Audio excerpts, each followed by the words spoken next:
Welcome to lecture 26. In this lecture we will start the discussion on the municipal finance.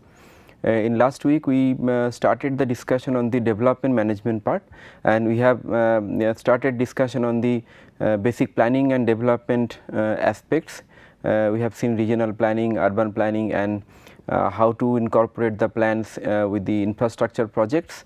Now any development plan and any development cannot be successfully implemented unless the finance is understood and finance is financing of the project and the it is done properly. And as a whole the financing altogether is a separate subject and it needs a proper attention. So, in this course in this particular week we will have overview discussion of the various aspects of the municipal finance and how it can be improved using few strategies. So, today we will start the discussion. In this discussion what we will cover is basically what is the sources of municipal finance, traditional sources, then financial resource management, how we can manage the various sources of finance, and what are the major issues and roles, so that in the next lecture we can go to further areas of the municipal finance. So, let us start. Now, you know that 74th Constitutional Amendment Act is a mother act which gives all the powers to the municipalities as a local government, and following the 74th Amendment Act the state government is supposed to delegate all the powers. Now, here it devolves the functions related to representation of the preparation of the plan and development schemes, and in it includes traditional municipal functions, and out of that some have been taken over by the some parastatals, and most importantly the major devolution of the work as per the 12th schedule is left to the state government discretion. But as a matter of the fact 74th Amendment does not provide a revenue raising powers to the municipality, because it depends on the state government whether it is determined and regulated or not. Whereas the State Finance Commission and the Central Finance Commission, the provision of all these finance commissions are there in the 74th Amendment. And another important part is there is no division between the revenue source between the state and the municipalities, are very clear cut demarcation is not there, and also therefore the transfer of municipalities transfer to the municipalities of this financing and the resource mobilization is basically a discretionary nature, and some of the state governments they have done that. So, considering these limitations at these points, we can discuss considering that municipalities can mobilize the finance, can mobilize the essential resources. So, let us see the traditional source of the finance like this. So, you can see that from the central government, state government, basically we get the capital grants and loans, then development assistance from HUDCO or any other organization, bilateral, multilateral, and apart from this is whatever we get from the outside agency, outside ULB agency, and apart from that from the local level we have various sources. One is own sources of revenue, out of that one is tax sources, another is non-tax sources. Out of tax sources the property tax is the popular and the most important tax sources. There could be entertainment tax, octroi, vehicle tax. Apart from that within the non-tax sources there could be fees, fines, licenses, land development and readjustment charges, then exaction charges. Apart from that there could be user charges like say water supply or other essential services. Besides, there could be budget allocation from the central, and the budget allocation from the organizations, from the higher authorities. There could be loans and grants from the different public sector or private sector. There could be receipts from the taxes shared with government. There could be some taxes which is shared by the state government. So, that is also another source of the revenue. Then now, the problem is there are few issues which we see at the local level, those are basically weaknesses. Let us see the weaknesses at the local level. Now, absence of the adequate functional and financial power, this is the foremost limitations of the urban local bodies, because most of the cases the financial powers and the functional powers are partially delegated to the local level. Then poor financial status. So, it is basically the low level of resource base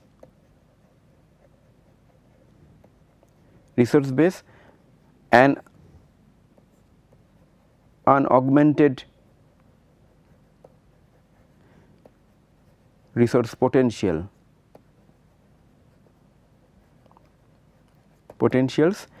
Then absence of adequate and technical manpower. The technical manpower who is dedicated for financing and resource mobilization, those are very few in the municipality or the corporations. Absence of regular maintenance and consequent higher operating cost, this is all about the infrastructure. The most of the infrastructure in the urban sector, these are capital intensive, and after completion and the implementation of the infrastructure projects, most of the projects they suffer from the inadequate maintenance and the operation, because that is not taken care of at the beginning when the project is implemented. Then higher administrative and supervision charges, it is also applicable for local government, because local government sometimes they cannot deliver the supervision and administration for the projects, sometimes they hire the outside agency. So, that causes lot of extra expenditure out of that, and then losses due to the unaccounted for water and other services. This kind of losses and leakages also leads to the various kinds of wastage of the resources. Now, based on this weakness, basically we can manage the overall situation by various principles, like one could be the revenue enhancement. There could be some strategies or some actions which can enhance our revenues, existing revenue sources, and also few alternate revenue sources. Next, we can manage the expenditure in such a way so that the wastage is less, and the expenditure what we do at any sector, it is effective and fulfilling its objective. Next is the asset management. Whatever asset is there at the municipalities, at the urban local bodies, that is managed properly, and asset becomes really a asset, it needs minimum operation and maintenance cost, rather it gives more return to the municipality. And also investment management, how we can invest for the larger projects, for the capital intensive projects. So, these are the major guidelines or how strategies we can do. Now, out of every guidelines we should see the salient questions or indicators and parameters and the exact strategies what we could do. So, let us start with the revenue enhancement. In the revenue enhancement, basically first we see that what are the basic sources of the revenue, even though we have started with this discussion. So, one is property tax, non-tax revenue, building plan sanctions, trade license, water connection and other charges, then conservancy fees. So, these are traditional sources of the revenue in the municipalities. There are few other revenues like septic tank clearances, all those fees is applicable. Now, based on this, let us analyze that what kind of problems are there. So, we have to ask this type of question, like what is the ratio of collection of each item of receipt out of the total revenue received. Now, for every infrastructure and the services, for running those services we need to spend some money for running that particular infrastructure or services, and we have to invest some money and we have to get some return. So, what is the ratio between these two? What is the trend for the last several years, say 5 years. So, every municipalities or corporation, they have the last 5 years or more data on each and every revenue sources. So, please look into that, what is the trend, is it increasing, it is decreasing, what is the current trend. Next is the what is the proportion between collection against the current year's demand and collection against area demand under each sources of the revenue. For example, you are seeing that property tax collection or non-tax collection. So, what is the demand against demand and collection against such demand, and percentage wise you can see that whether the 80%, 90%, what is the actual demand, what you got or what it came to the municipal account. Then what is the proportion of the current year's collection against current year's demand, that is what I told, that it has to be seen. Then what is the proportion of area collection against area demand, apart from the current year, what is the collection in the past years area collections, that has to be seen. And is it possible to ascertain goods doubtful portions out of the amounts not collected against current and area demand. So, please ascertain if there is a doubtful doubtful collection or portion. Based on these questions, now how we can augment the revenues. Now, after ascertaining goods and doubtful portion of current area demand, it is possible to fix target and collection. The answer is yes, I tell you how to do. Once target is fixed, what is the end result? Now, based on each and every tax sources or non-tax sources, what is your target for the current year or the next year or even after beyond that, and what is the end result after getting that revenues, what we are going to do with that.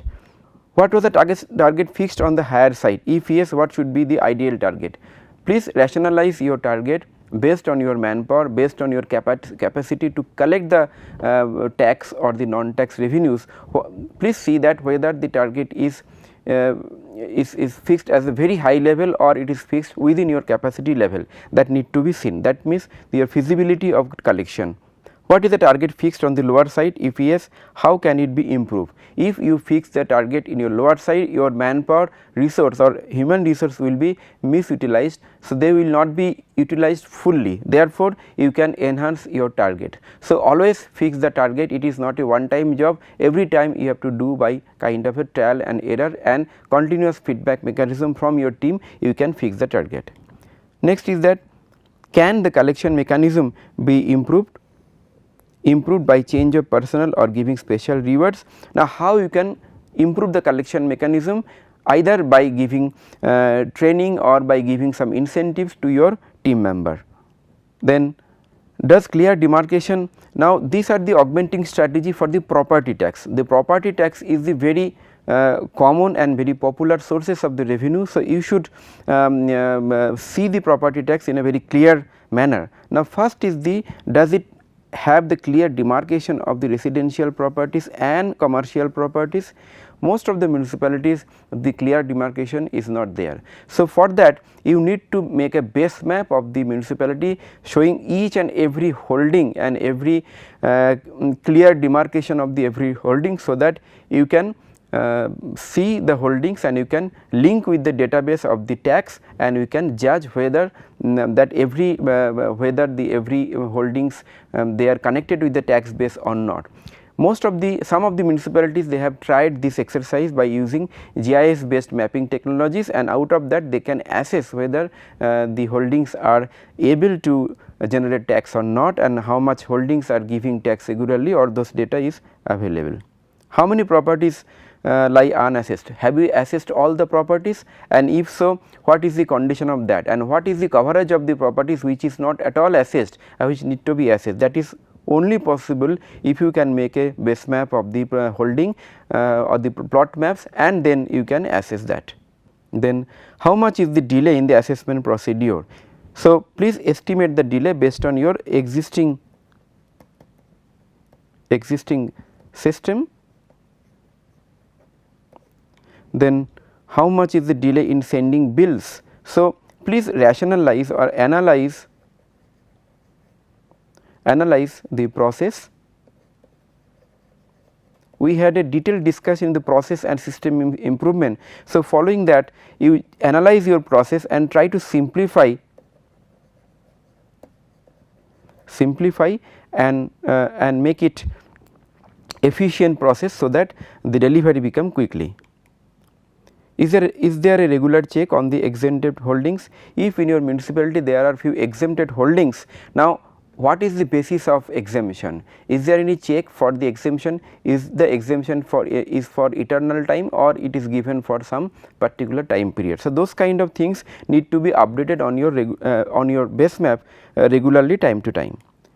Then next is ward wise classification of defaulters. If you find that some of the properties or the holdings, they are not submitting the property tax, so what could be the ward wise classification? Now, why ward wise? Because if you make ward wise list and the maps, it is better to monitor at individual level, because at the ward your municipal councillors are there and they work on a in a micro level, in a individual level, they know each and every persons in the community, in the ward. So, that is possible. Next is decentralized ward wise system of collection and via ward committee. Many municipalities have tried this and it has been a successful phenomenon. It has two dimensions. One is if you involve ward committee and the community based organizations, your collection level will be higher, because they know the ward and the community better than the municipal organization, number one. So, if the collection is higher, you can also leverage some amount of the collection for the running of the ward committee office and the local community offices. So, in this way you can also enhance your revenue base, and also you can give some amount of money for running of the ward committee or the very local level offices. Then fixed target level for the ward committees, change of personnel giving reward for the achievement target. In ward committees and the people who are working at the local level, it is important to give reward. Reward may not be always in financial terms. Some rewards could be in terms of mentioning the name, or disclosing or publishing the name, giving certificates. So many rewarding procedures could be there, but financial reward definitely it motivates people for better performance. Next is the strengthening overall monitoring. Now, how you are monitoring? Is it a manual method, or it is a how at the local level they are also updating their data, and how that data is synchronized with the municipal data. So, those kind of issues are involved. So, you need to develop better system and process to seamless and real time upgradation and updation of the database of the municipal tax. Then improving the satisfaction level of the residents, which must have a positive bearing on the tax collection. The basic question which comes to the resident, that I am giving the money as a tax, but what I am going to get in return. So, this you have to ensure that yes, all the municipal citizens, they are giving tax, and in return they are getting basic infrastructures and services. For services you need to spend lakhs and crores of monies. So, that you have to ensure, and you have to mention during the participation process in the planning and development. In some of the municipalities we have seen that people involved ward committees and community level organizations, not only in the planning but also in the development during day to day supervision of the projects. That way you can not only involve them in the development work, you can earn more money, more resource you can be earned through the involvement of the common people. Okay. So, based on that, apart from your general tax base and non-tax base, you can also identify few other resource center like grants and loans, and there could be central government grants and loans, and project specific grants and loans from the state and central government. For example, most of the municipalities, they are right now getting grants from the Amrut mission and Smart City mission, or any other mission. So, those are also another very important source of the revenue or source of the resources which they can use. Now, how the revenue could be enhanced? One is, as I told, reform of the property tax. When you talk about the reform of the property tax, the different options of the valuation and tax calculation. The traditional classical method of tax valuation is that is each and every individual property and the holding based, but in last few decades there has been an attempt to make the valuation and tax collection based on the area. So, area level assessment and the valuation also can be one option, but success of this area level assessment depends on the case to case and area and municipality to municipality. So, therefore, you can judge whether it is applicable for your case or not. Then is the property tax linked to GIS, that I have already told you that how it can be a seamless updation in the map and real time monitoring also can be done. Then collection efficiency at least 85% within the project period for any particular project, any particular investment your or service delivery, the collection can be minimum 85%. Later on, when government started service level benchmarking for each and every basic services like water supply, solid waste management, sanitation, they mentioned and then benchmarked this level of recovery as well. So, this is the indicative benchmark of this the recovery. Then adoption of modern accrual based double entry accounting system, we will have a dedicated lecture on the accounting system. So, I am not going into details. Introduction of the systems of e-governance using IT applications. In the systems and process improvement, we have discussed the application of the e-governance in giving the basic services, pricing municipal services and levy of user charges. So, you can start a user charges for the basic municipal service provided you can reach to the people and convince them that you are going to give a quality service, and on return of that you are basically levying the user charges. Then fixing target for revenue enhancement based on the past analysis and engaged initiative we have discussed earlier, exploring new avenues. So, these are in short the strategies for the revenue augmentation. Next we see very quickly few points of how we can manage the expenditure. So, revenue expenditure includes, one is pay and allowances, the charges for telephone and electricity, establishment charge, pension and gratuity, operational and maintenance charges, and some of the above are fixed, variable and semi fixed or semi variable in nature. Now, how the question is how you manage it and which are the variable, which are not variable, those kind of questions you have to ask, you have to see. Then further question is that is it possible to earmark different areas of establishment as a separate cost center. So, in a municipality how you can make different establishment and take a different database for analyzing the expenditure, so that you can understand that which establishment is wasting money or which establishment is cost effective or not effective, something like that. So, if it is possible, so the variance analysis, that means the that particular sector wise or the establishment wise you can take decision that whether it is running properly with cost effectiveness or not. So, weak areas be identified based on that analysis and improvement suggested. So, after the variance analysis you can identify that which are the variable, which are the sectors are not performing well, and based on that you can suggest few strategies. Now, let us see the type of the expenditure and receipts. So, basically we capital receipts we have State Finance Commission, National Finance Commission, SGSRY, and all these are central government and state government grant. And the expenditure what we have is kind of water supply, street lighting, medical services, solid waste management, slum improvement, drainage, sewerage and road construction. So, these are the other capital expenditure apart from the revenue expenditure. So, one is the capital expenditure which you need to spend for establishing large infrastructure and services, and one is the revenue expenditure which you need to do for running your system. Then how you can improve the service?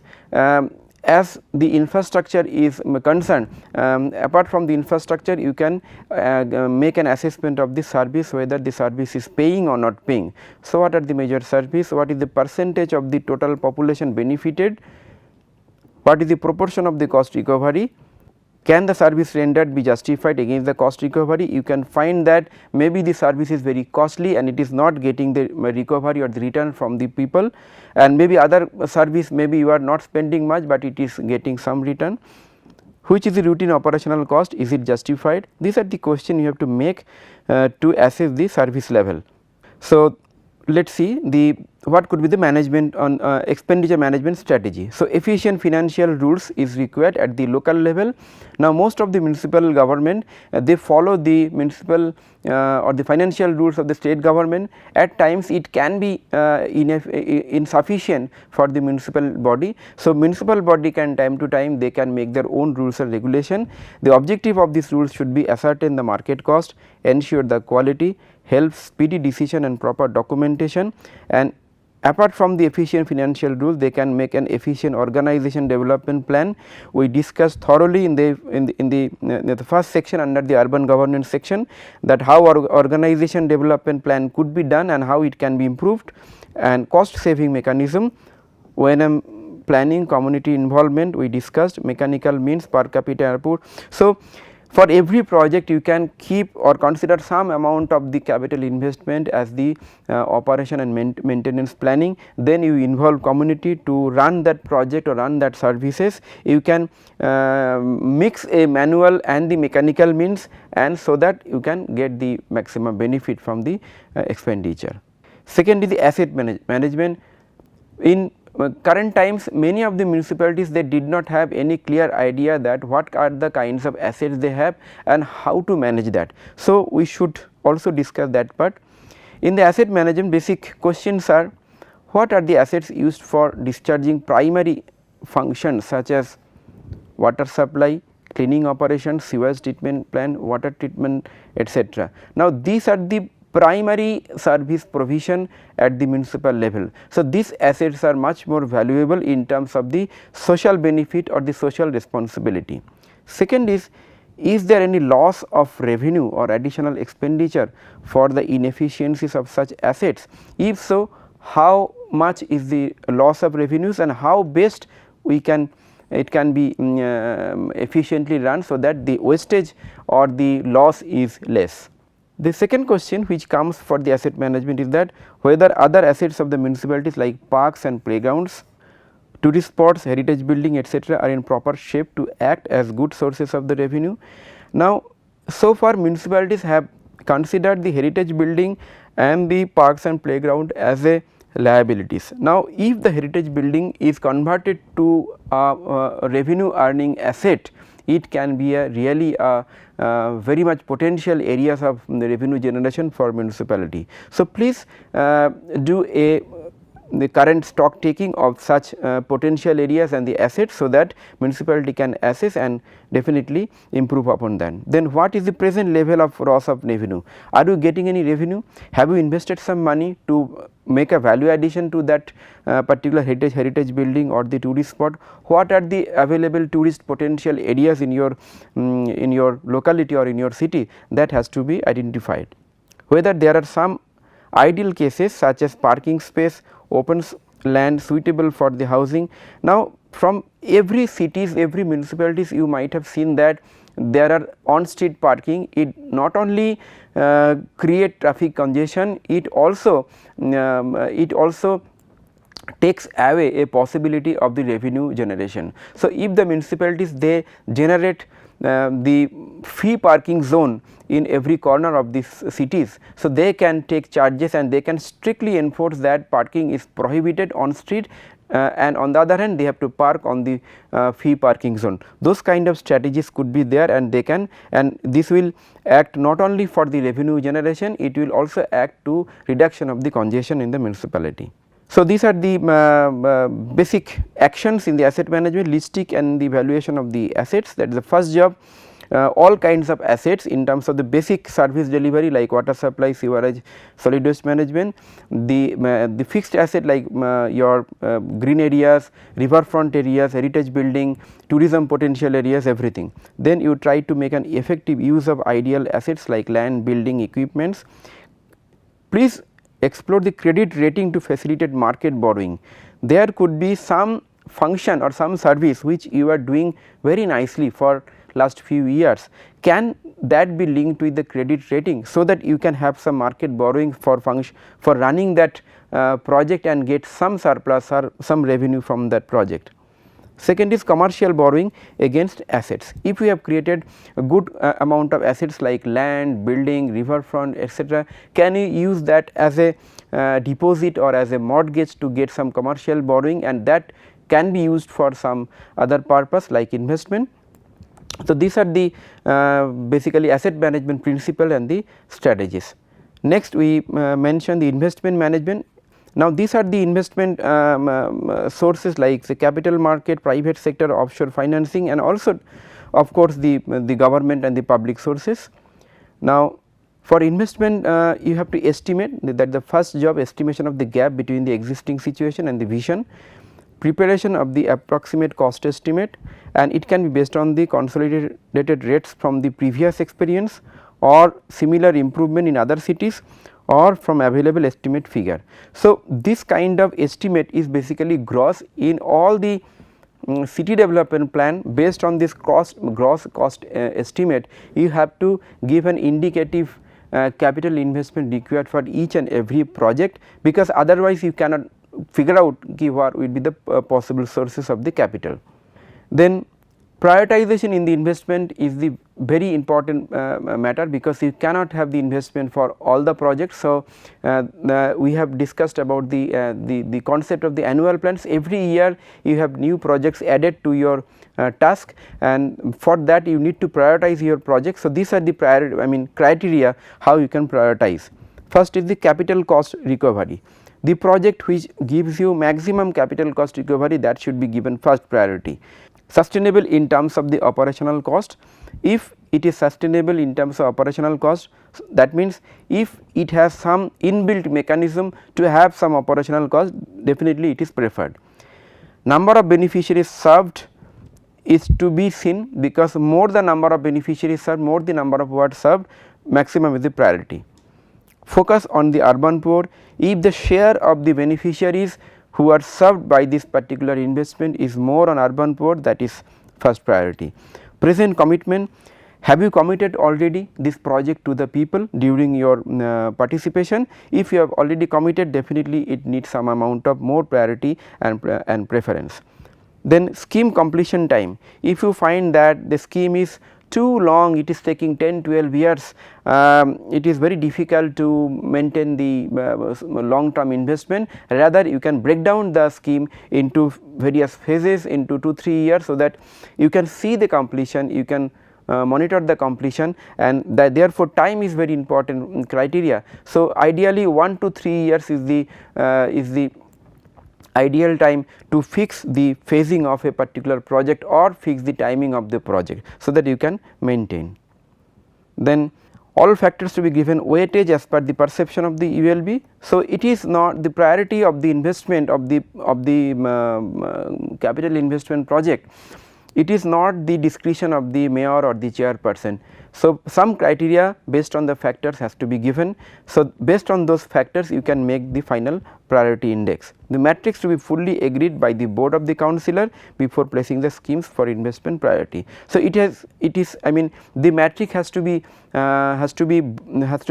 brought through a win-win situation between the board of councillor and the people and the technical group. So, these are all basic strategies we use in terms of revenue augmentation, management of the expenditure, management of the asset, and management of the investment. Now, there are few issues we discussed earlier.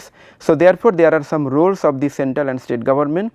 The central government's role is basically mostly policy oriented and the facilitation oriented. So, you can have a look like legislative guidance, fiscal concessions, policies and priorities for the primary infrastructure, encouraging the multiple donors, public and private. I just mentioned that Government of India already have allowed the foreign direct investment in the urban infrastructure. So, that is going on to follow a program approach. Right now Government of India is following the program approach, it is not a scheme or the project approach. All the programs like Amrut, Hriday, Smart City, Swachh Bharat, these are all program approach. Allowing entry of the private sector, it is done.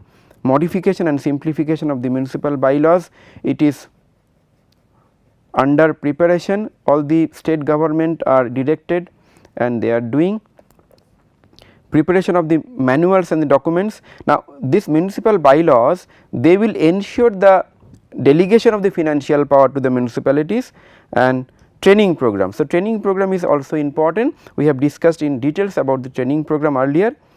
Next is the role of the state government, the devolution of the powers and the finance through amendment of Municipal Act, tariff rationalization and pricing, evolve a policy for private sector participation, set up a regulatory authority, appropriate amendment to the municipal laws. So, these are the possible role and these actions by the state government. Well, so with this we may conclude today's lecture. Today we started the discussion on the municipal finance.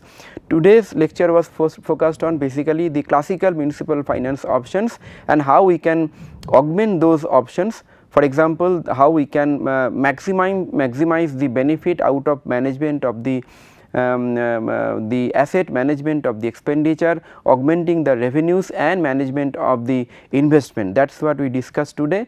Next lecture we are going to discuss the alternate source of municipal finance, because the available and the classical sources of the municipal finance may not be sufficient for each and every purpose of the municipality, especially the capital intensive projects. So, therefore, next lecture we will discuss, apart from the traditional sources what we discussed today, what could be the other sources what the municipalities can augment. So, with this I thank you very much for attending this lecture.